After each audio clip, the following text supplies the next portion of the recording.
Hello mga farmland, magandang araw po sa ating lahat. So mga farmland, nandito ako sa property na located po sa bayan ng Pagsanghan, Laguna. So ito mga farmland ay malapit lang po sa Aresa, sa Jollibee or sa highway. Ito po ay along National Road. Ayan o. Ayan po.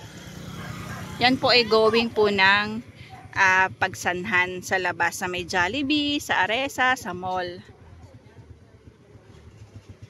And then, yan naman po yung papuntang Magdalena, Liliw, Nagcarlan, Mahayhay. So, ang property po ay corner lot at ang kagandahan nga po ay may proposed na dyan. Magkakaroon po dyan ng airport.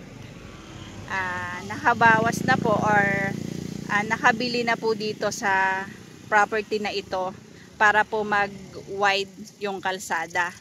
So, tuloy na tuloy po pala yung airport dito sa Pagsanghan. Ito po ay flat na corner lot at along National Road. So, ito po ay square. Ay sa bandang dulo pala ay nag-letter L siya. So, from doon sa bakod na yon, diretso po doon. So, tara, punta tayo dito sa gilid ng property. Ayan. Ito po yung sinasabi ko sa inyo na ito ay lalakihan itong kalsada. Bumili na nga po ang airport dito sa Kilaser ng gagawing right of way para po mag-wide or mag-expand po yung kalsada dito papasok papunta po sa airport. So ito po ay ang frontage nito dito sa gilid nasa 100 meters po, more or less.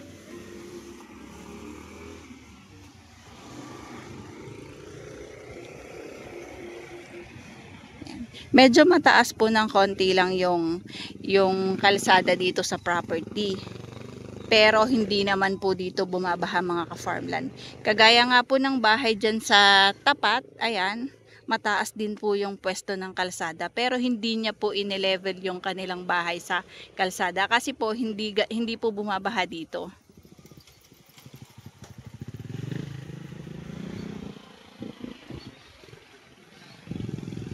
Ayan, hanggang dun pa po yung property, malayo pa.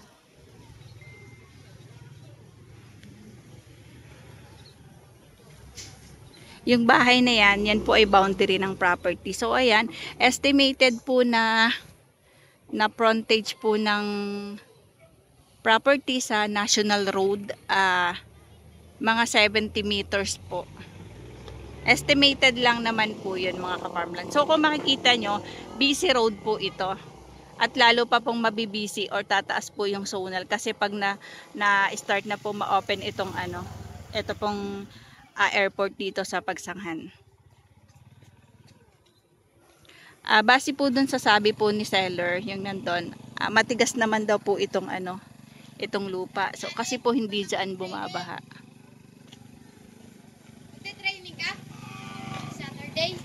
Sakit pa rin ang kapa ako. Nung Sunday. Ayan po yung front niya, gilid siya ng kalsada.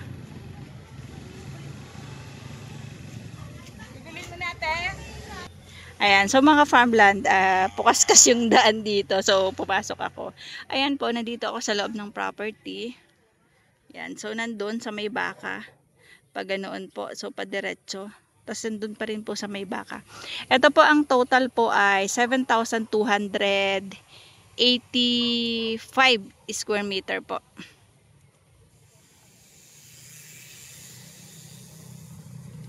Ayan, nandyan po yung may-ari ng lupa at kami po ay alam po ng may-ari na nag-video na tong kanilang property.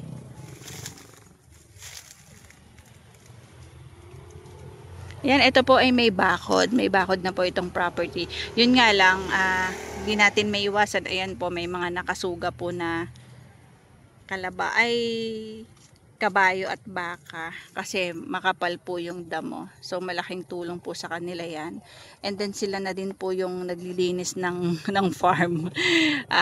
Kinakain nila yung mga damo.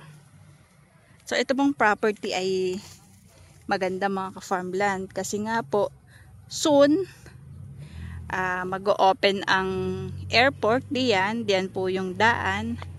Tapos best din po ito for commercial. So maganda din pong magtayo dito ng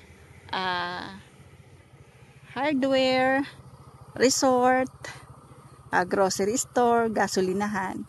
So kaya lang po ang pagbebenta po ng may-ari kasi ay lahatan. Ayan, may gate po dito mga ka-farmland. Oh. Ayan.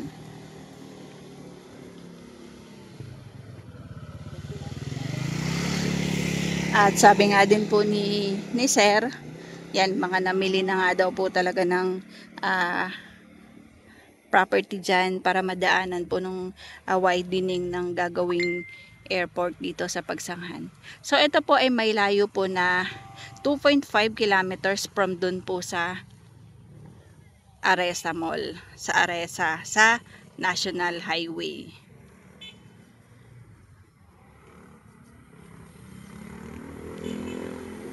Ayan, yung mga papaganong sasakyan, yung papunta doon, yun po ay pa-Aresa.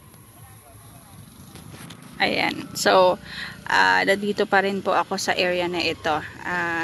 Titignan ko lang kung safe pumunta sa may banda doon kasi nga merong kabayo at baka. Basta yung bahay dyan, yan, yung bahay dyan, hindi po yung sakop ng property boundary. So yung bahay na yun sa kabila, boundary din ng property, pati yung papunta doon. Mga farmland, mga boundaryhan yan. Yan. Tsaka ito, yan.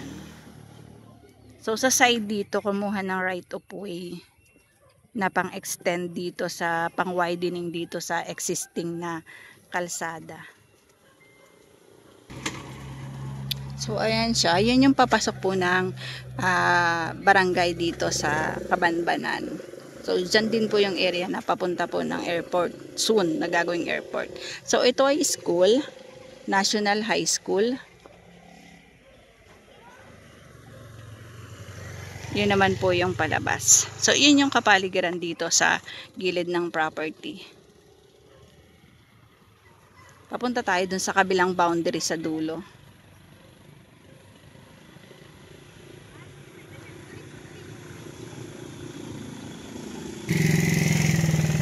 So ito ay may linya ng kuryente. Yan. Meron din pong linya ng tubig.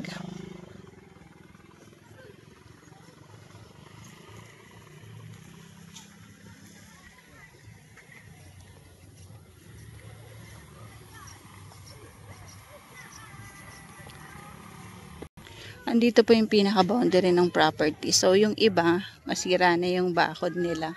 So ito po yun. Meron dyang kanal. So ito yung boundary. Yan, ng property. Papunta doon. So estimated po ito ay 100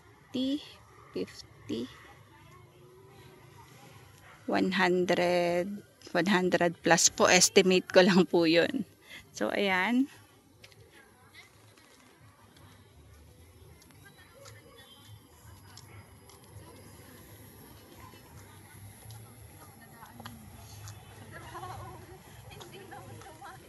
Ito po yung dadaanan ng papunta po ng airport.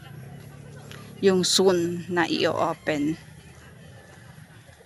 Kumbaga maa-adjust po doon ng konti yung property kasi po bumili nga po sa may-ari ng lupa na ito ng nasa 200 square meter po pahaba.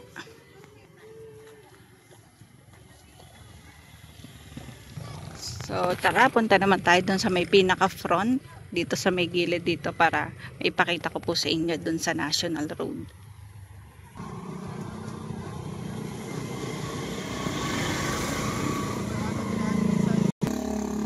Ito po ay may ilang minutes lang po galing sa Aresa Mall.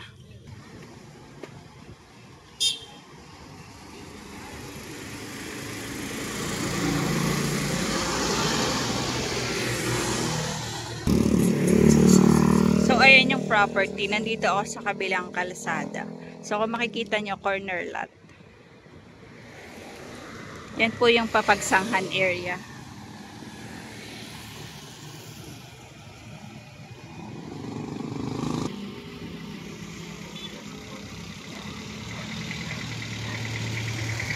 Ayan yung property.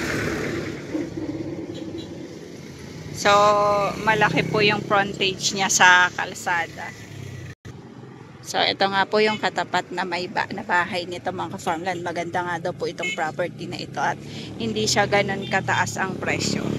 So, ito po kasi mga ka-farmland ay 3,500 pesos per square meter. Slightly negotiable lang po. So, ang boundary ay ang mga bahay na yan hanggang dyan po. Mga ka-farmland, nakalimutan ko nga palang sabihin. Ongoing nga pala dito yung pagtatayo po or yung pagkompleto dun sa ektarya. Kulang pa po kasi yung hectares na kailangan ni SM para po maumpisahan yung SM Pagsanhan. So sabi po ni tata yung nakatira dito, uti-uti na pong nakakompleto. So malaki po pala talaga yung kailangan ni SM para makapagsimula. So yun po ay mga 2.5 kilometers lang po papunta from dito sa property papunta ng Pagsanhan. So bale magiging dalawa po ang mall, yung CLA po dyan sa Ares at saka po yung SM Pagsanhan.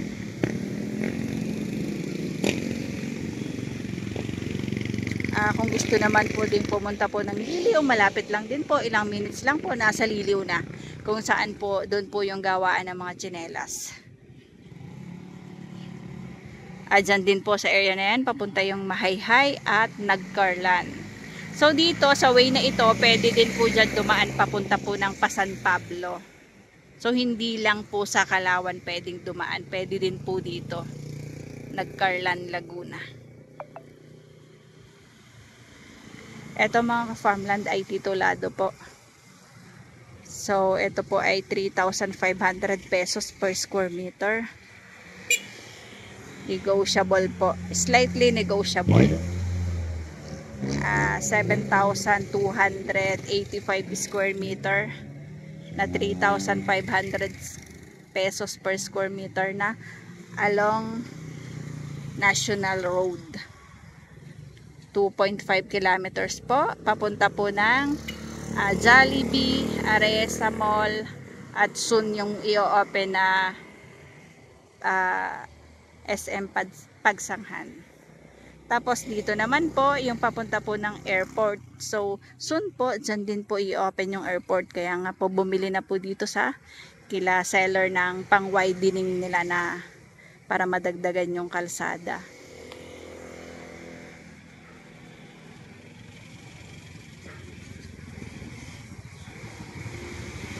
So paano mga farmland?